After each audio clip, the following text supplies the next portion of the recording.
real conversations, and some hard truths. Welcome to The Quiet Professional.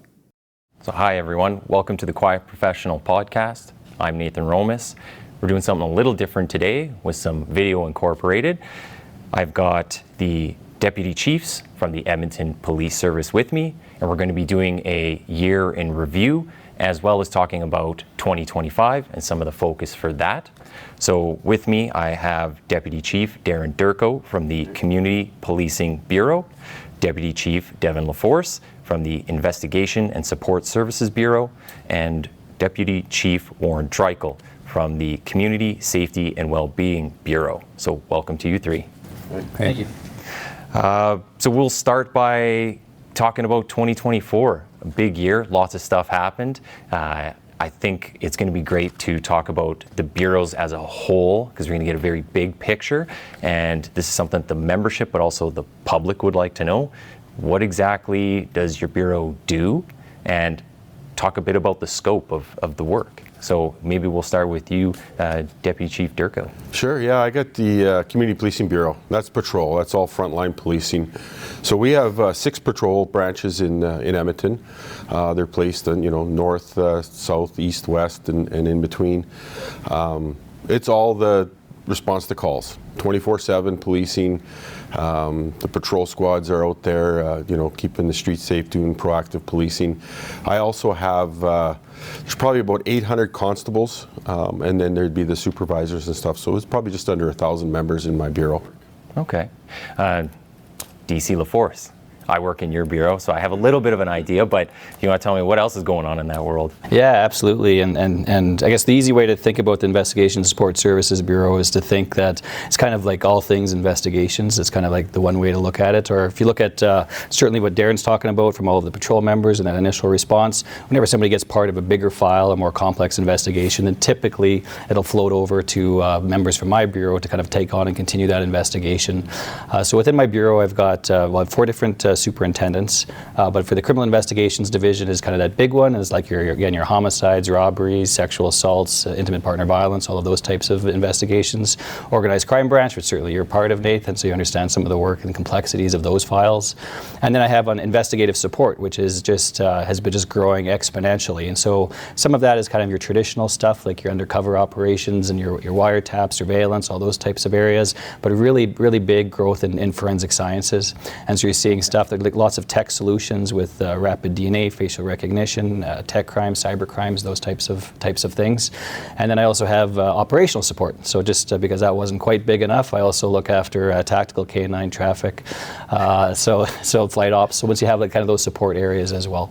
So it's about 700 ish members in the bureau, and but just by sheer volume of different areas, that's certainly just a big variety of work. And then I also connect to kind of like your bigger integrated stuff with the province through Alert. So CFSU Edmonton kind of plugs into CID. Right now the CEO of Alert is one of my superintendents, and so we plug into the provincial stuff in that fashion. Okay, awesome. And Deputy Chief Dreichel, you're one of the newest branches. Yeah, or newest bureau, yeah. So Community Safety Wellbeing. So it's kind of a departure. The 2 things you've heard, patrol investigations, are your very traditional, what's known as your kind of police craft, where you've got patrol response and investigation of crime, right? So that's what people are most familiar with. Community Safety Wellbeing was set up in 2019 with a real focus on maybe changing our perspective of how we deal with crime. So what do we do with offenders? How do we maybe deal with people that are, in crisis or marginalized or victimized differently, right? So I think it was recognized that the justice system might not be the best avenue for people, so it was created with an idea of partnerships. So who can we partner with to deal with our most recidivist, most heavy users of service differently? And as you know, that kind of resulted in the creation of the help team. So where we have social navigators, which are employees of some of our social partners, paired up with police officers, trying to be, I guess, a little more intentional around people that are, in those kind of situations. So living on the street, living in encampments, or, that don't have that kind of support. So that's a big part of it, was the partnership pieces where it was created. Also within there, you have our school resource officers. So youth programs. So again, focus on partnerships, doing policing a little bit differently with a very focused intent, dealing with a very specific segment of the society. with that, since the Bureau's grown, we've brought Police Communications Branch in here, so we have e-com within the Bureau. The goal was to align it with kind of that partnership idea. So there was an idea, or you've heard the narrative before, is that maybe we shouldn't send police to everything. So could we dispatch other people to calls? So the idea was bring comms over, or e-com, and we could then partner with other people in that environment. And we're building that. We're building integration with fire in that environment. We're looking at bringing 211 into the e-com center, which is our crisis diversion, so we can work closer with those partnerships. In addition to that, those functions, we also have kind of our disruption teams or our crime suppression branch. So those are really our proactive police units that support patrol, in those very crime-intensive geographical locations. So an example you might know of is Chinatown with the HSOC model. That's part of that. Transit police, or the transit tracks, is part of that model. So again, it's bringing those kind of police resources to bear, maybe not being so reactive, but trying to be proactive. And where we really want to move to with that model is, as patrol or investigations identify these neighborhoods that are impacted, we can maybe augment those efforts outside of that very traditional policing model. Okay. Yeah, and I guess for the membership and even for the public, learning that these aren't like mutually exclusive bureaus, right? There's a lot of overlap. We'll get into all of that as well as once we get into furthering these topics. But what I want to do is just start with a highlight from each of your bureaus. So I'll kind of go reverse order here. We'll start with you, and maybe just highlight something that, whether it's stat-wise or a certain function that you've been able to fulfill this year, but what's kind of stood out for you? Well, I think there's several. I run the risk of neglecting someone because there's been so much good work. The one I think want to focus on is the encampment work, right? So that was really driven out of this bureau with support from across the service, of course, but taking that high-risk encampment team approach and really coming up with a strategy to deal with the encampments, right? And it's been a long year of that. It started out very intense. There was a lot of opposition. There was a court injunction to stop the work, but it was perseverance, right, within that CSWB model, and saying, how do we bring people to the table to work on encampments? And I think we've been fairly successful, right? So not to be naive that we're going to solve the problem. I was driving around this morning, and there's very few encampments out there. And what we're seeing from a stat perspective is we're seeing more people using the shelter system than they did last year. The shelters are full, and some people would criticize that that's a bad thing. It's actually a good thing. It means that people aren't staying on the street. And then it helps us also respond differently and say, can we build out those models, because there's obviously a need, right? When people were staying in encampments, the shelter systems weren't full, there was no desire to fix it, right? Yeah. So those are some of the things. And I think that was the big one. We knew that we were seeing people dying every day in the encampments, whether it was fire, overdoses, assaults. That is not occurring anymore. And some were very elaborate. Saw on the news as well. Yeah, and so it's hard to pin it all on one thing. We know opiate deaths are down in the region. Is it a result of encampments? Not solely, but probably partly, right? So there's been all these efforts to kind of help people, push them towards services. And we've seen some pretty positive results out of that. I think the last part on that is, I can't say enough about the membership, the way they've jumped to on this.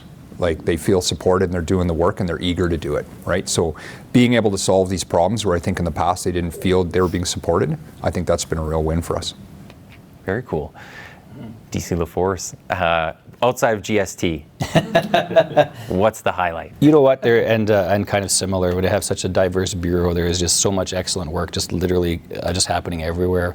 We had just a little Christmas luncheon here recently, just talking to the different divisions as far as the different highlights, and it turns into a really long list of wins, which is just commendable, and quite frankly, it's got to do with excellent work from the teams everywhere. The one I will highlight, though, is just our shooting investigations, and it's something that is just mainly because it is so complicated and absolutely involves certainly the teams from my peer bureaus. And so, for example, you look at in 2023 we had over 200 shootings, right? And those are not just firearms investigations, but shootings. This year to date, and I appreciate we're coming up to the end, we're 46% reduction of shootings in Edmonton for 2024. And it's there's so many layers to it. There's things on just firearms investigations, which would be kind of more into that org crime branch and some of the work that GST done. Certainly an overt presence with our org crime players and street gang gang players, but also importation of firearms, straw purchasing of firearms, all of those complexities, privately manufactured firearms. But then you look at like actually focusing on what like makes up the shooting. You start look at what leads up to somebody entering a gang or street gang lifestyle, radicalization of youth into gang violence. What are we doing to like basically get people dissuaded from joining gangs? Then you look at the other end of it, and like what are you doing to actually get people off of gangs, and how are you offboarding people from gangs? And then we have certain targets that are identified. We have an org crime intelligence hub that we put together, and are getting more strategic with who we're actually targeting, and that requires the work of a heavy on patrol, heavy on disruption. And so we're grabbing members from all of the bureaus that are coming together collectively to understand that they're a piece of that solution, right? So that piece of that solution is to actually make Edmontonians safer and have a safer environment, because there's a lot of shootings that we're having during the day where lots of innocent people can be struck by firearms, right? And so it is just something that really comes together, and everybody's really come together. I'd be remiss if I didn't speak about technology and firearms examination unit, not to mention working heavily with some like achieving some grant funding from both the province and the feds. That's what and it's I like was we're leveraging mention, left, right, and center, everything really to come together and do what we can to kind of get rid of that violence. So, DC Durko, what's happening in your world? Frontline policing, you know what, we've gone through a real shift here. Like if you even go back a couple of years and going through COVID and defund and everything, it was a tough place to work. I mean, our members were getting criticized every time they pulled somebody over, or we're having an interaction with somebody on the street. It was continuous. I think we've seen a real shift in that. The public is really supporting us now. One of the big things that just kind of in the second half of 2024, but we've been working on for a long time, is the body-worn videos. I often would go and when we meet with the patrol members, this is coming and what do you guys think? And they welcomed it. Yeah. They 100% wanted to have the cameras. It was the transparency piece. It was a protection for them.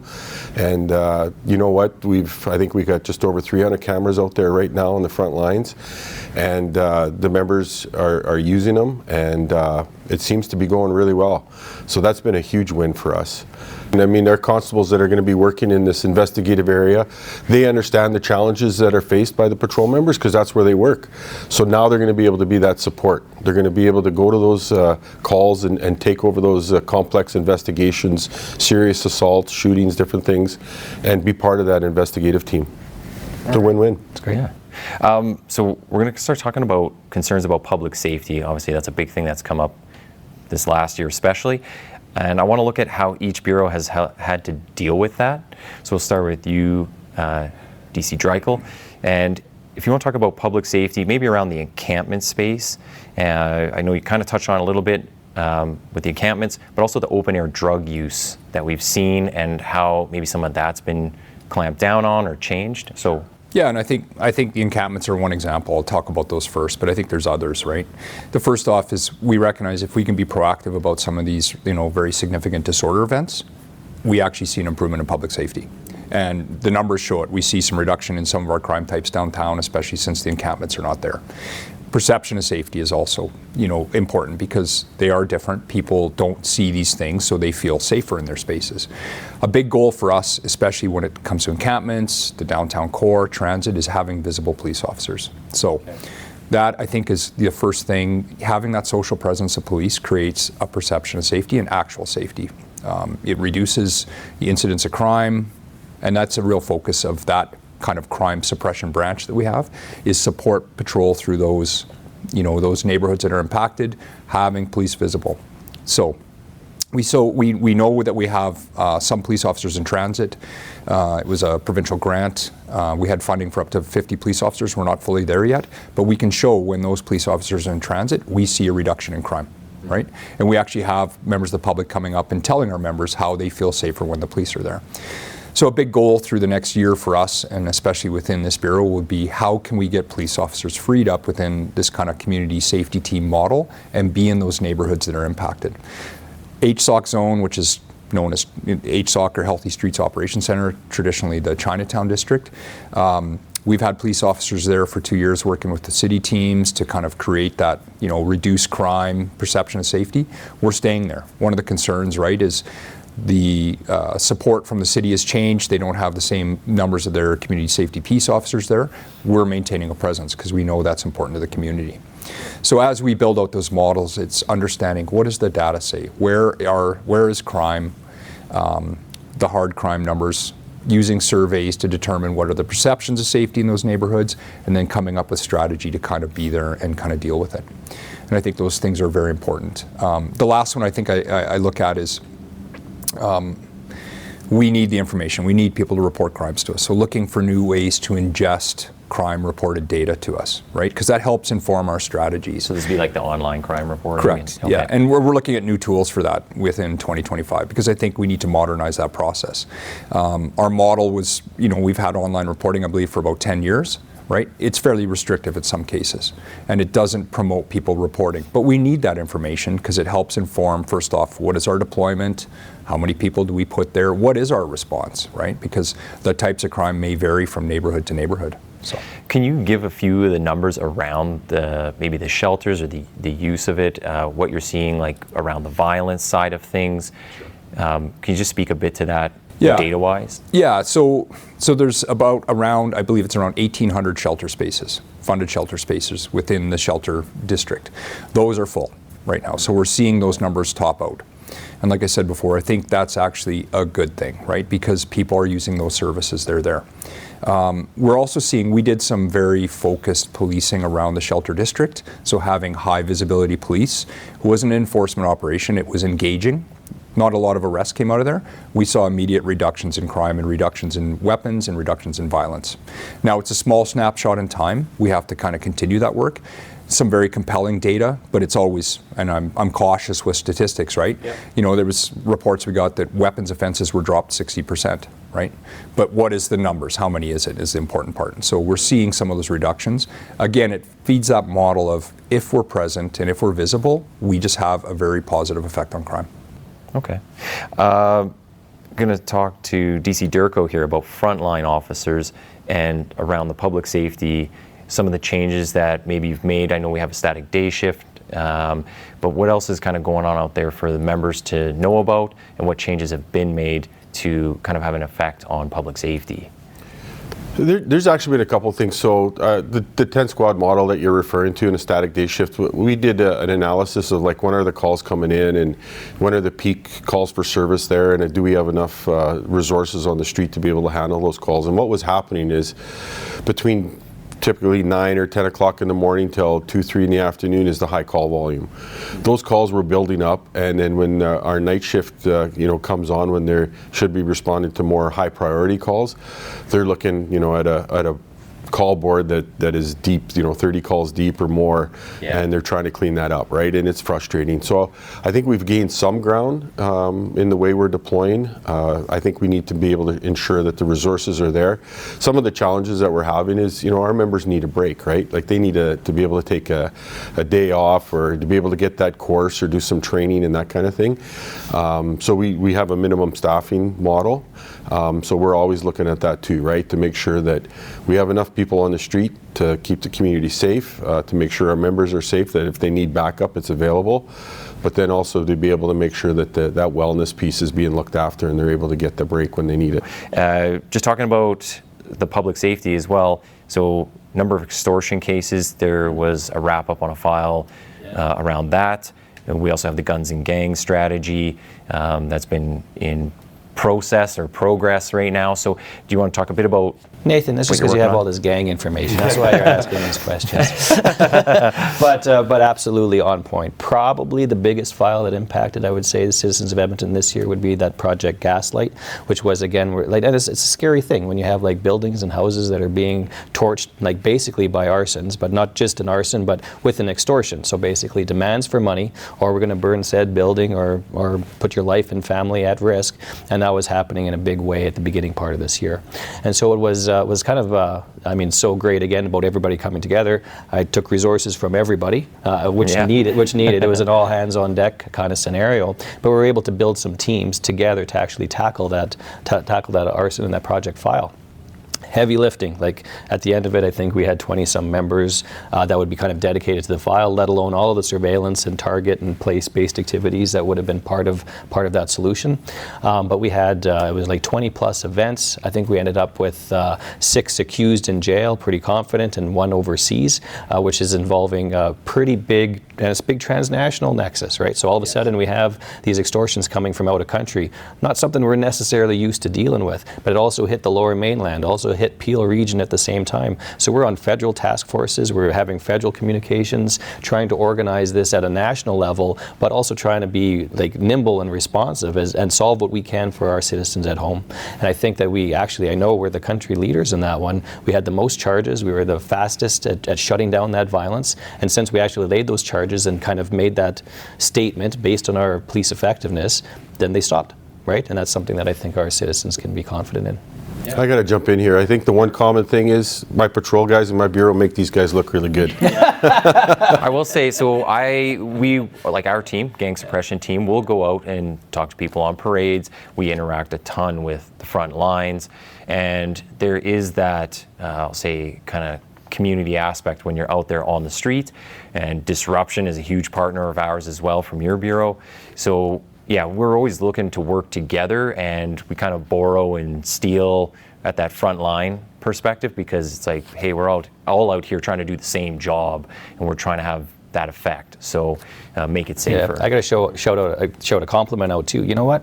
Very little, if any, pushback. It's like people get it. They wanted to be part of that solution. They were trying to free up what they could do. They're helping with ideas. Like supervisors are trying to free up their members' time. And it's like they're all moving towards a solution. Yeah. Well, and you know what? We know that the crime is going to happen and it's bad. And I think that's why you see, when you become a police officer, you want to be involved. And to get opportunities to work some of the files and be part of that community support and stuff, I think that's what we all wanted when we signed up for this job. And it's good that I know these projects and some of the files that we work on are important, and I know the guys are having fun and the girls are having fun doing it. Yeah. Well, and so I want to go back to the open air drug use and just talk about what everybody's done around that. We'll start on this end, and then I'll go right across. So can you talk a bit about that, some of the changes to the laws, how does it affect on the Bureau, and then what your units have been doing? I think we have to look a little bit of the history, especially during the pandemic and some of the things that were overlooked. The city and the region gained a very unhealthy tolerance for open air drug use, right?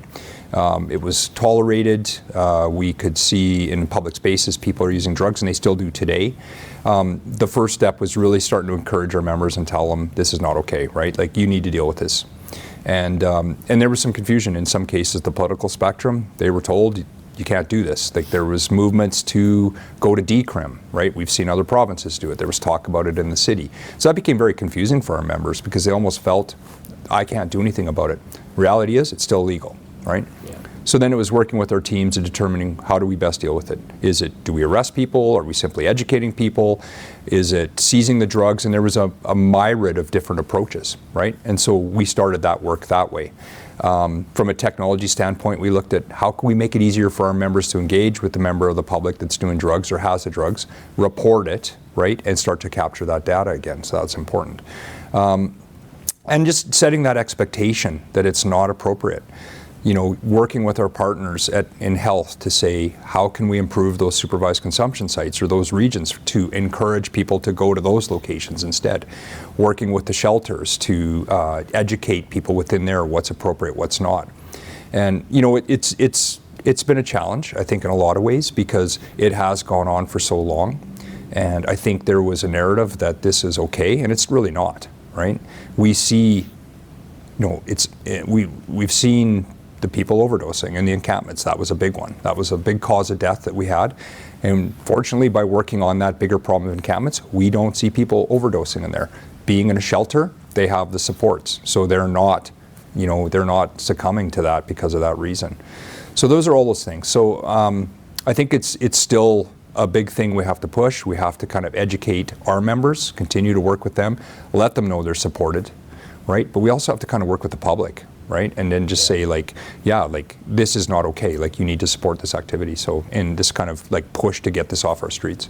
I will say, when I did a few shifts with the tracks teams, it was very eye-opening. Like, and I'd worked downtown for about 5-6 years in patrol, but I was working one shift downtown, and we walked out here into Churchill Square, and every single one of the trained shelters, people were hotboxing it, smoking meth in there. Every single door was popped off the rails. And then we went down to Bonnie Doon, and just outside the mall, every single door popped off, cameras smashed right off. It looked like a war zone in some of these train stations. So, and that was an effect of allowing a lot of this. And yeah, members were handcuffed to a degree with, what do I do? What am I supported in doing? So yeah, there was a lot of questions around that time. Yeah. So. Yeah, and I think it's gotten better. Like we are doing a better job of it. A big part was also leaning on our partners at the city to improve those areas, right? So changing those areas where we found that people were habitually going into transit, doing drugs, the lighting, those little alcoves. So having the community outreach teams funded by the city down there, educating people, trying to move them towards services rather than doing drugs in those spaces.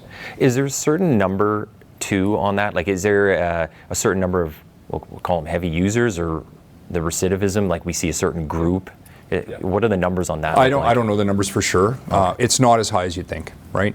Like we're probably dealing with several hundred people that are resistive of services that continue to do that behavior. Okay. And we've never done the work of cataloging that, but it's not as high as you'd think. Okay. So we'll come to you. Yeah, for sure. And it's interesting, and it's part of that kind of education, or perhaps like educating, both the public, but that maturation of open air drug use is just understanding kind of like the bigger picture about this, right? And that is like, well, where are they getting their drugs from? So not only are you like not going to offense drug or criminal, like charge somebody for drug possession, but now we're literally not charging drug traffickers, right? And so we're talking about predators on the most vulnerable of all people. Yes. And so all of a sudden you had a little bit of an explosion of like street gangs, right? And street gang violence that comes with it is have their own little battles for territory and money and their own greed, right? And so all of a sudden it's feeding that kind of permissive societal attitude of having open air drug use, right? And so it actually caused more violence and brought more violence into that stream. It caused an increased demand for illegal drugs, right? And so as you're trying to look at the org crime activities and looking at the inflow and outflow of those bigger drug shipments or production that's coming to Edmonton, and then getting to our vulnerable people, like what is that connection?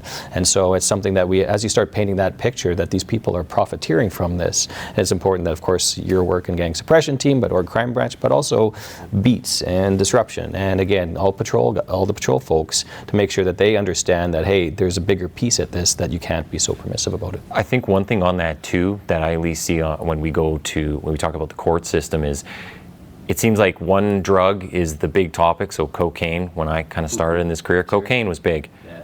Nobody cares about cocaine anymore. It went to meth, then to fentanyl, and now we're carfentanil or whatever the next synthetic is. So the court systems, it's not that they're permissive, it's just it becomes they're less interested in pursuing those investigations on whatever those past drugs were. Yeah. So we have a challenge with that, because all those other drugs are still around and they still cause problems, and people don't always stay on one type of drug. You might see an influx of meth all of a sudden in a certain community. So yeah, there's a lot of different issues. It's not just a police issue, it's certainly a lot of other people that have to be involved. And you're looking at, like you mentioned, some of the complexities of just the drug commodity itself, right? And so you look at like all the poly drugs, and now you've got like meth and fentanyl laced with everything else, and kind of everything in between. But it's also interesting with the whole market, right? I mean, and org crime is incredibly responsive to the economics of their commodity, right? So it's like, meanwhile, you've got cocaine now about 10% of the value right now as it was when you would have first started, Nathan, right? And so it's interesting how those kind of shifts change. Absolutely. So you kind of touched on something I want to get into. So we move from the drug use more to the violence side. But if you could also incorporate some of the outside partners, so we talk about the court system, maybe the political side, like are we making a push to do some reforms legislatively? Is there something we can change on that side of things? So when we talk about the violence, what is your bureau doing to kind of address those issues? So whether it's domestic violence or weapons, whatever we're talking about. And I didn't touch on it there, but even some of our partners, like we have we call them the navigators, the social navigators, right? And they're working in all our patrol branches.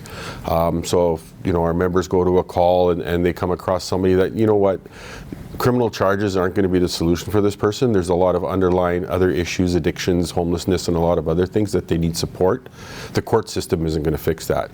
So this social navigator will come in there and help us start navigating through the social system, right? Like, what does this person need? How do we get them the help they need? Because honestly, our police officers shouldn't be tying up their whole shifts going to social agencies trying to get this person help, right? So that's been a big win for us, and we're starting to see that now with some of our PAC teams. We're getting our mental health navigators within the branches as well, right? And they're available when you go to that call and you're dealing with somebody with mental health issues and stuff, and you don't have a huge background in mental health. There's somebody that is working that could come in and give you a hand with that call. All right. And so we'll come back. I'm just going right back across. So we'll talk about the violence. So what is the Bureau doing to address some things? Are there any partners on the outside we should be working with, or that we already are working with to make some changes? Yeah, absolutely, and it's such a big question because it is like such a big focus of like so much of the work that my Bureau does. But I mean, we've highlighted violent crime as a priority organizationally, as the #1 priority organizationally for over a year. And so some of the big pieces, and I know we're doing some big changes with kind of pivoting some restructuring around our investigative response sections. And that really is to kind of highlight and build capacity and focus on the investigation of violent crime. And that isn't just shootings. I mean, shootings are a lot, but we have way more stabbings and way more aggravated assaults where somebody is beaten and left for dead than just the shootings or just the homicides, right? And it's so we need to have to build that capacity. I've said this a number of times, and just because of the kind of that spike in violent crime, it matters little to me us just being where that file gets assigned. I care about solving it. Right? Yeah. Right. So how do I get everything that I need to actually solve that crime? And this is very much a very multi-layered approach. We have definitely some tech solutions, just because the investigations have changed so much, right? Just the availability of video, as for instance. There's all other kinds of different tech solutions to solving that crime. But then you look at perhaps differentiated staffing. So we introduce investigative peace officers. We're talking about community safety officers, but we have like 3 investigative peace officers now working in our homicide teams as but one example. And that is, there is literally hundreds, if not thousands, terabytes of data for them to watch video on every homicide. And that's great, but that occupies a lot of my detective time, whereas now I could have a peace officer completing that same function, and I don't have any kind of loss for my file for court, right? So it's like, how do I build that capacity differently, knowing that resources are finite? And then as far as looking at violence in its totality, we've done it with guns and gangs. We're doing it right now with intimate partner violence. And it's understanding like what the strategy is. If all of a sudden I'm only responding to those crimes, I'm always going to need more officers to respond to those crimes. What am I doing on the bookends, right? And that is like, what am I doing so that people don't become radicalized or have whatever criminogenic factors they are in order to commit those crimes in the first place? And then also, what are we doing to support on the back end? Some of that is offender management. We like to think, oh, that's just like curfew checks and making sure they are where they're adhering to the rules that the court gives them. But it's also offender support, and that's a little bit of something that's nuanced. We're not used to that, but we've learned those lessons from CSWB and what we've achieved in disorder. It's like, if we actually get people the supports for jobs and relationship and whatever that needs to kind of become that more stable environment for them at home, then there's a lot less recidivism to those crimes, a lot less likelihood of somebody getting really hurt. So it's this understanding that the violence isn't just responding to an enforcement; it's the big picture about it. Yeah. Okay, well, we heard some good overlap there with yours. I talked a lot about the encampments, but I think I'll just finish off that part of it. It's just like, once we started to remove those encampments, we saw an immediate reduction of the victimization of that population. So, and what we saw was within those encampments, a lot of gang activity, there was drug dealing, human trafficking, sexual assaults, aggravated assaults coming out of those environments, notwithstanding all the property crime that was spreading into the neighborhoods around them. So once they were gone, those went away. We saw immediate reductions in some of those crime types within the downtown core, and we saw, like as Darren was saying, proactive time for our members going up, which is a good thing, because now they can be proactive in those spaces where we need them. So that was one good thing. The other thing, we're talking about the school resource officers for a second. So we were, during a couple of years ago during the defund movement, the school resource officers were pulled out of the school system. We went back to the Catholic system. We're now going back to the public system. And I think that's an important note. I think there's always questions about the value of an SRO or a school resource officer in there, and it's huge. Like, we know the schools have changed since the pandemic. You know, the whole dynamic of schools. We see tons of violence. We tracked within the public school system itself, there was probably, over that time, the couple years that the school resource officers were not there, patrol responded to over 800 calls in those schools, right? For a variety of things. So going back to that system is important. Having that, you know, that presence in schools, it's huge. So the plan is over the next year and a half to scale that back up. So we'll be in both the Catholic and public school system. What's important to note about that is there was always community concern, right? The concern was that we're victimizing people, that it's just about the cop in the school. The way we approach it this time, it's about a safety ecosystem in the school. Yeah. So there were a ton of other youth programs going on, a youth strategy. We have youth mental health workers now. We have what we call Y50, where we're focusing on our highest youth offenders, right, from an offender management perspective. There's a whole kind of ecosystem now of youth programs that support that SRO program. So it's not just about cops in schools, it's about prevention. It's about dealing with those other problems with youth differently from a prevention, from a kind of like an intervention perspective rather than just having a cop, right? So that, I think that's important. I think the last one I want to talk about is we're developing across all bureaus a crime reduction plan. So, you know, you hear about different models using data to determine what are your priorities of crime. So looking holistically at the city across all the crime types, across all the divisions and branches, and saying, where are our most wicked problems? Focusing, as Deputy LaForest is saying, on violence. What resources do we need to respond to that? And so it's about having the data, understanding crime. It's about setting priorities as a group and dealing with them, but then having accountability. And accountability doesn't mean fix the problem, just somebody's doing something. Yeah. Domestic violence, a perfect example. Like, we could see spikes in that. It's then understanding we have that agility to kind of maybe respond differently, right? And it might be purely from a domestic offender kind of perspective, or it might be using our help teams, it might be using our YPAC teams, right, or our PAC teams, right? Well, I don't know if it's even so much for the police to necessarily solve it, right? We're a Band-Aid for the night. Maybe we get you resources, but there's a whole lot of other systems, kind of like that ecosystem you mentioned. There's a lot of other people who have to pick up the slack and help out on the front end, on the back end, whatever it might be. I can give you just a really quick example for like intimate partner violence. There's well over 100 non-governmental organizations in the city of Edmonton that offer support for victims of spousal violence, right? Wow. And so it's like, so now give that to a patrol officer to navigate, right? No problem, right?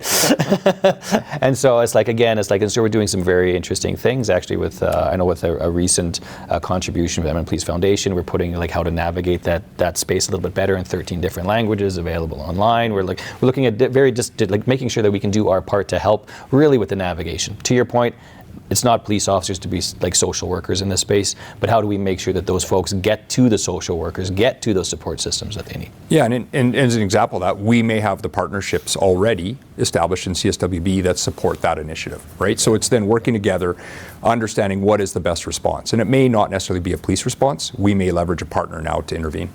Yeah, perfect. I remember looking at those domestic violence cards you used to hand out, and it would have just a million resources for all different scenarios. But even as a police officer, I would look at those and I'm about to hand it to somebody. I'm like, I don't know which number you would call for your specific situation. It's like, there's, like you're saying, there's a lot of resources, but sometimes it becomes so fragmented that it's overwhelming for people. Yeah, sorry to interrupt you. To that point, imagine you're somebody on the street now. Like, right? We don't understand it. And they're looking at it going, how do I, right? Yeah. And that's a big part of what we're trying to do as a service, is help people navigate those systems a little better. One of the things I want to ask about is recruiting and retention.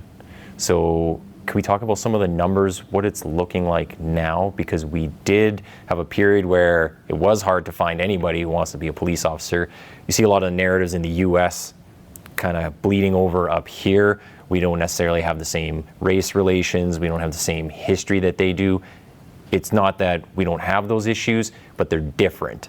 So who would like to start on talking about the recruiting retention side of things? I could start there too, because I get all the recruits come through patrol, right? And right now, I'm very pleased to say that it seems like recruit selection is doing a good job. I mean, they're out there, marketing and making sure that they're getting all the applicants they have.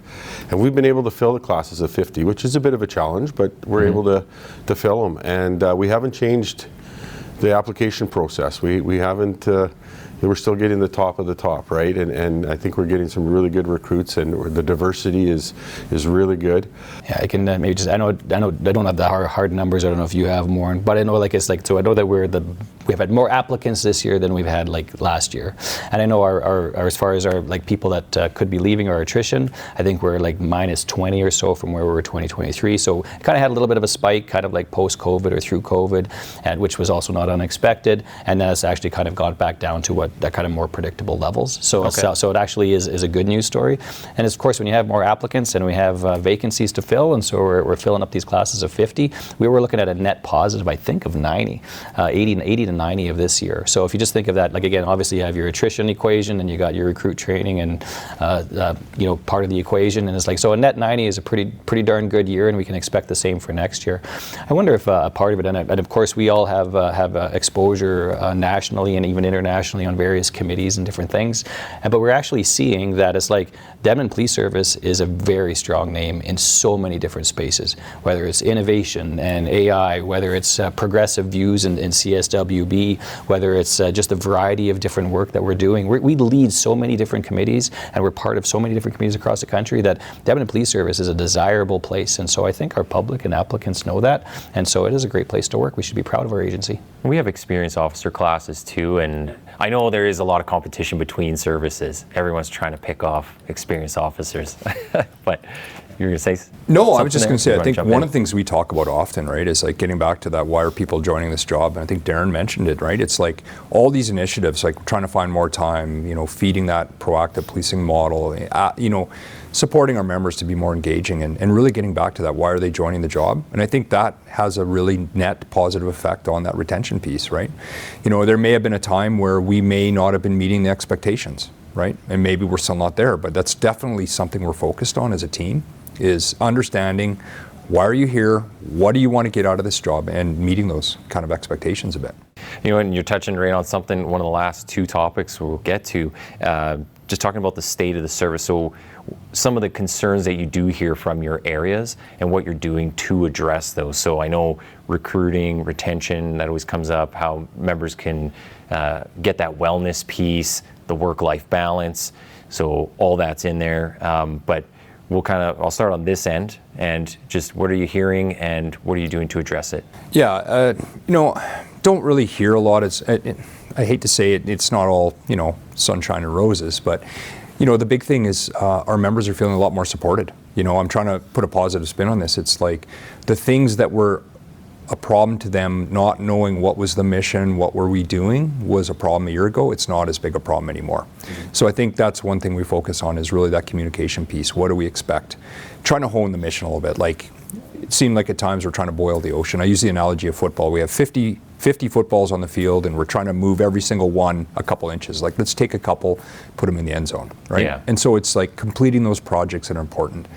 So just prioritizing. Yeah, and I think that's been important. Also really communicating some of the successes, right? So talking about, like, when we talk about Project Gaslight, right? Like, understanding the impact of that and how we were leading the country. Like, our members hear that as something to be proud of. Deputy Durko and I were at a meeting just with a group of downtown business people, and they're saying how happy they are to see more cops on the street and that engaging piece, right? So it's hearing those things, and I think we just continue that momentum. We keep looking for those opportunities is important. The challenge is always going to be staffing, right? It's doing more with less. So we have to figure out those efficiencies. And I think that that's a real something we're focused on at CSWB, is like, we know we're not getting a lot new bodies. We're not likely getting a lot more money. Like, how can we be as effective as we can with those resources? Yeah.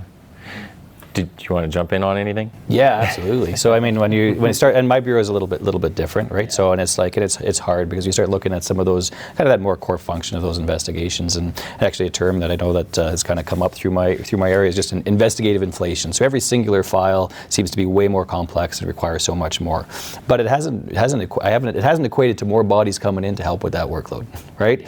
And so and I have numerous examples of this where all of a sudden I'll use homicide but they're the same as every other investigative area, where all of a sudden the number of open files and uncleared files has continued to escalate over the last few years. So everybody appreciates, there's 30 to 40 homicides in any given year likely to happen in Edmonton, but it's like we have the same number of detectives, but I've grown now to over 88 open files that my detectives are carrying today, right? Besides just the number of homicides that they have to respond to at each and every time. And so it's like it is kind of like understanding, and it's burning them out. They're on call, and then what they do see is they're like, how come CPB and patrol are plus bodies and we're down bodies? How come all these new bodies are going to CSWB? Like they do know that investigations are part of the solution, right? And it's like this is part of why we exist. And so I get hit with some of those blunt instruments right from my teams, and they're fair to send my way. And the reality is, so we're doing all kinds of things that we can to try and augment that support. So how do I build projects? We rejigged all of our projects, our project units, the support units, surveillance, undercover, and a project navigation to make sure that we're running those major crime projects continuously. We're part of our refocus on IRT is so that I can actually have a bigger detective pool to kind of backfill projects and assist with projects, so I can put together those teams when we're building with those more complex files. We're layering technology, we're looking at differentiated staffing, and at some point we are going to get more bodies. But what is important for my area to understand, and they do, is that if I can't just elevate one area. Sometimes you'll see a CSWB focus because maybe that's shiny today. Maybe it's CPB tomorrow, but then when's investigations get its turn? But instead what we have to start thinking about, how do we elevate the entire organization? It's all one system. So when Darren mentioned earlier, we're all carrying vacancies. We are all carrying vacancies. We're all supporting each other. We're all supporting each other. So how do we now move everything up as a collective, but understand that we all got to suffer a little bit. It's not going to be as good as we want it, but we're going to do what we can with what we have. Yeah, I think it's a lot of focusing on the positive at that point, like seeing what we have available to us, because when I look at other services, and I talk to people from right across Canada and into the US and some other places, we're actually doing pretty good. People might want to complain about stuff, but it actually is very good here. Exactly. So. And they're complaints, I don't want to minimize them, they're valid, right? And they feel that burnout and that pressure, but it's like as long as they're supported and they're engaged and we're having recognition, but as a collective, we're in this together. So they just want to be that, want to see that. Just coming up to the end of our time, focus for 2025. So going forward, what is coming down the pipeline? Any special projects, technology? I know that's a big change that's coming up, but what's coming up for anyone? And I'll start with you over there. You know what? With patrol, I think I'm going to be looking inward and saying, what can we take off their plate? We've, in the last few years here, we've gone through a new records management system. They've had to learn that. We've introduced body-worn cameras and a lot of our processes, training, like anytime we introduce another piece of equipment, there's training that goes along with it, recertification and all this. It takes a lot of time. I think we need to start looking at how can we start taking some things off the plate to make their job easier so that they're out to be able to out of the stations, not in front of a computer, and actually engaging with the community. And I think that's something that we really need to focus on. Yeah. Yeah, that's great. I think it's largely it's kind of like, I hate to say it, but foot on the gas and much the same as far as my bureau goes. But we're doing so many things. So we've introduced a lot of technologies. I didn't even talk about drones, and we've expanded the drones program as for instance. I didn't talk about AI, but we have a big AI push right now to build financial crime, so we can go after the money for our organized crime players. Right? There's obviously we're looking at our actioning those projects. So it's going to be a whole bunch more of the same, but also to kind of to understand that, hey, we're winning here, right? Mm-hmm. And so it's we're going to have an even better 2025 than we had in 2024, and everything we're doing is the right things that we're doing. So how do we continue to support that as an organization? Yeah, and I think just to add on to that, I think it's really, as Darren was saying, really focus inward, create some stabilization, right? We've done a ton of things over the last couple of years. Let's just optimize those now. We don't need to continue to build new things because we've done a lot. So focus on those. I think a real focus for us is going to be supporting that online reporting, virtual investigation model. And as a team, working together to figure out how we can do that from a true demand reduction perspective, right? The crime reduction plan. So again, using data effectively to say where can we best be deployed to have the most impact, right? And I think continuing to support our members from that wellness perspective, we recognize how busy they are, right? So how do we alleviate that? And we talked about finding time for them, right? So being able to find that time, whether it's taking the time off or being able to be proactive and kind of get back to why they joined this job. So those are all big pushes. The focus has to be, right, we know that this is a busy city. It's the population's grown, like Metro census, from 1.1 to 1.5 million in the last couple of years, right? Yeah. It's not going to get quieter for us, right? But we just have to figure out where our priorities lay and how we really make sure that we ensure our members are well, that they're supported in doing this job. Great. Oh, thank you guys for allowing me to come in here today, allowing the Quiet Professional and EPS to do this jointly. So I appreciate the high-level perspective over everything that you're talking about and getting into some of the nuances. But yeah, I think there's lots to look forward to in 2025. So thank you. Happy to share it. Thanks, Nathan. Thanks, Nathan.